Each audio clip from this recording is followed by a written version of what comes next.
আসসালামু আলাইকুম, home of ম্যাথে স্বাগত জানাচ্ছি সবাইকে। আজকের এই ভিডিওটি নবম শ্রেণী 2024-এর ছাত্রছাত্রীদের জন্য অনুক্রম ধারার পাঠ্য বইয়ের জোড়াই কাজ, যেটি হচ্ছে পৃষ্ঠা নাম্বার 51-তে আছে, সেখানের প্রথম অঙ্কটা আমরা করব। এটা একটা সৃজনশীল টাইপের প্রশ্ন এবং বাস্তবধর্মী। অনুক্রম ধারা যে কি কাজে লাগে এই অঙ্কটা যদি আমরা করে থাকি তাহলে বাস্তব জীবনেও আমাদের অনেক উপকার হবে। তো চলো শুরু করি।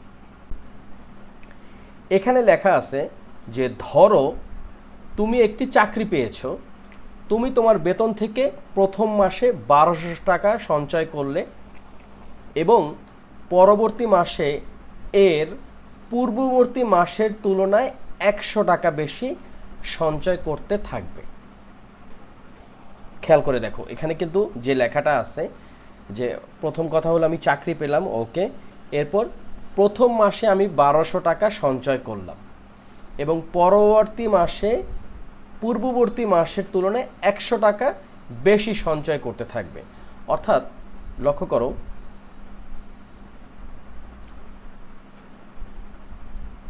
যে প্রথম মাসে তুমি 1200 টাকা সঞ্চয় করলা, পরের মাসে কি করলা, আরও 100 টাকা বেশি সঞ্চয় করলা। তার মানে কত? দ্বিতীয় মাসে আমাদের আসলো 1300 টাকা, পরের মাসে আমরা আরও 100 টাকা বেশি সঞ্চয় করতে পারবো, অর্থাৎ আমাদের আসলো 1400 টাকা। এরকম করে এটা হচ্ছে প্রথম মাস, এটা হচ্ছে দ্বিতীয় মাস, এটা হচ্ছে তৃতীয় মাস, অর্থাৎ প্রতি মাসের থেকে তার পূর্ববর্তী মাসের পার্থক্য হচ্ছে 100 টাকা। ওকে, এটুকু আমরা বুঝলাম। এখন এখানে যে বিষয়টা বলছে যে প্রথম প্রশ্ন, তুমি 20তম মাসে কত টাকা সঞ্চয় করবে। তো অনুক্রম ধারার বা সসীম ধারা যাই বলি না কেন, এই শব্দগুলোর সাথে যারা খুব ভালোভাবে পরিচিত তারা খুব সহজেই অঙ্কটা করতে পারবে। তো আমরা এইভাবে অঙ্কটা করতে পারি। দেখো যে বর্ণনা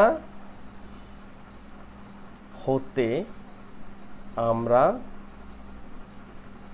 পাই। এখানে এই বর্ণনা শব্দের জায়গায় তোমরা চাইলে উদ্দীপকও লিখতে পারো, এটা এক একজনের ইচ্ছা।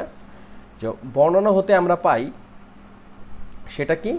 সেটা হচ্ছে, দেখো এখানে প্রথম মাসের সঞ্চয় মানে কিন্তু প্রথম পদ। এখানে প্রথম মাসের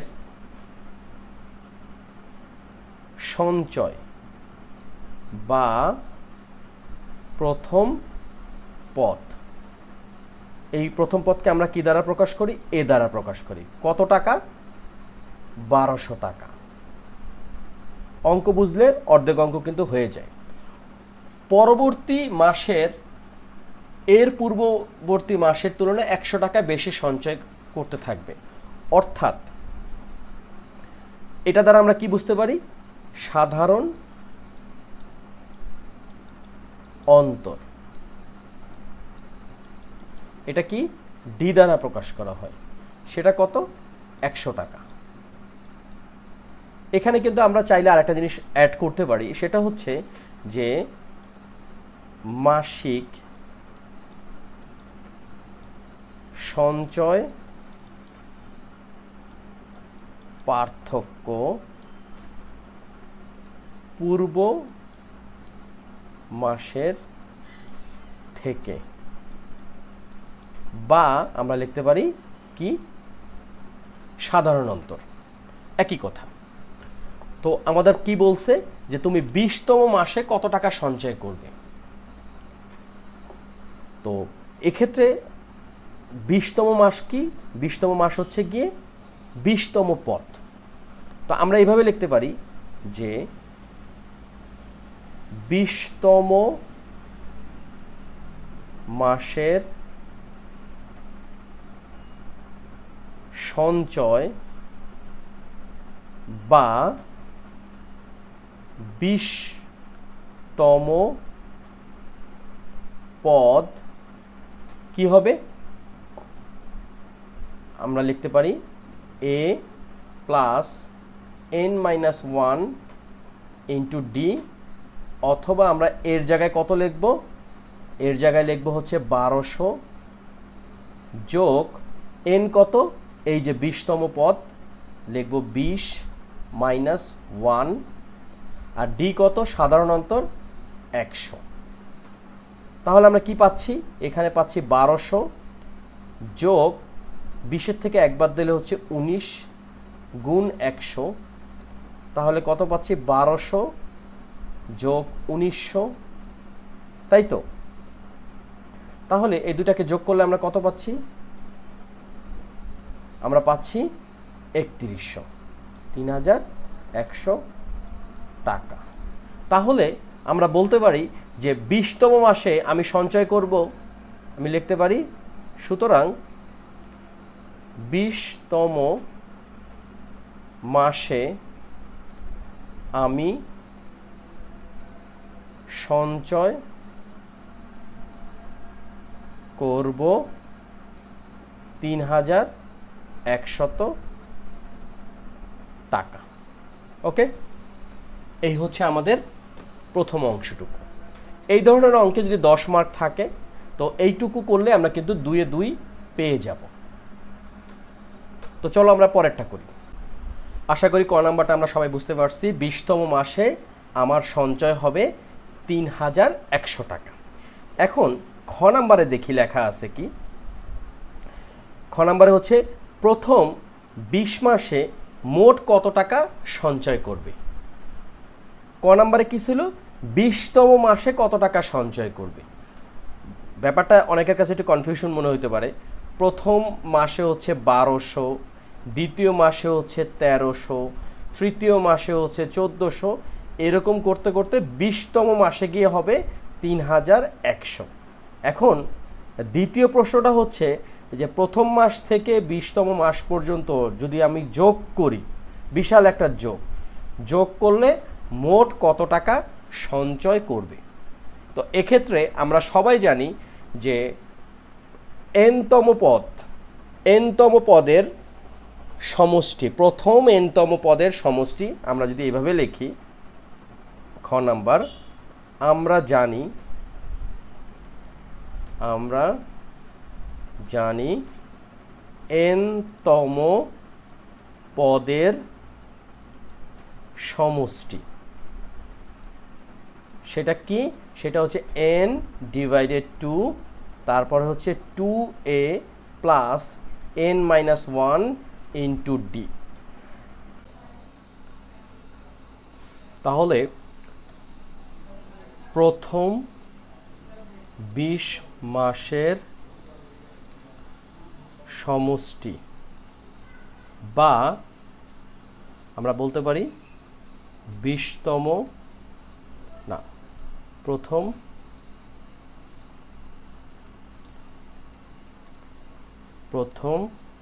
20 পদের সমষ্টি আমরা কি দ্বারা প্রকাশ করি? SN দ্বারা প্রকাশ করি, অর্থাৎ S20। কত হবে এটা? n কত? n হচ্ছে 20 ডিভাইডেড 2, তারপর হচ্ছে 2 ইন্টু a কত? এখানে a হচ্ছে প্রথম পদ। কত টাকা ছিল? দেখো শুরু করেছিল কত টাকা দিয়ে? 1200 টাকা দিয়ে। তার মানে a হচ্ছে 1200 টাকা, আর সাধারণত d হচ্ছে 100 টাকা, কারণ প্রতি মাসে 100 টাকা করে বৃদ্ধি পাইছে। তাহলে 2 ইন্টু a মানে হচ্ছে 1200 যোগ n-1, n মানে হচ্ছে 20 মাইনাস 1, d হচ্ছে কত? 100। এখন আমরা ক্যালকুলেট করে বের করব যে 20 মাসের যোগফলটা কত আসতেছে। এখানে 20কে 2 দ্বারা কাটাকাটি করলে হচ্ছে 10, এখানে 2400 যোগ 19 গুণ 100, তাহলে কত আসতেছে এখানে?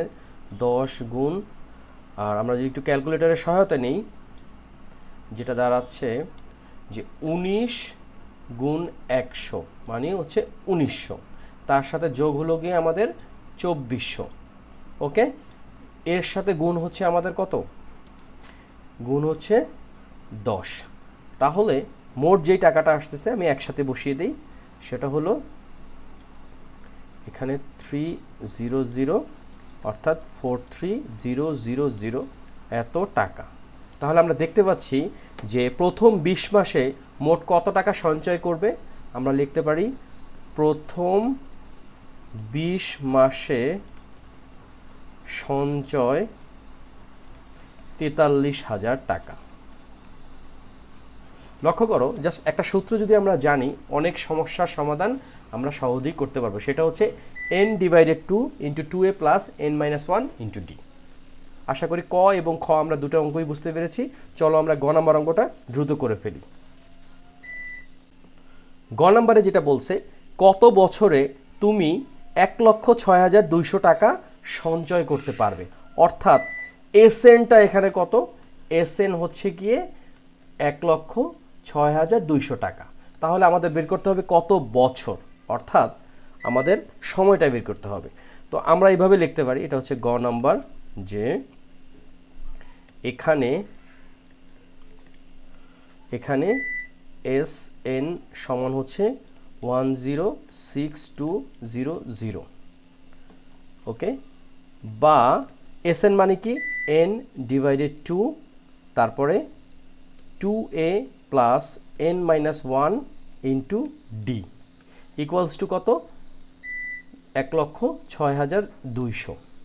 আমাদের কিসের মান বের করতে হবে, n এর মান বের করতে হবে, ওকে।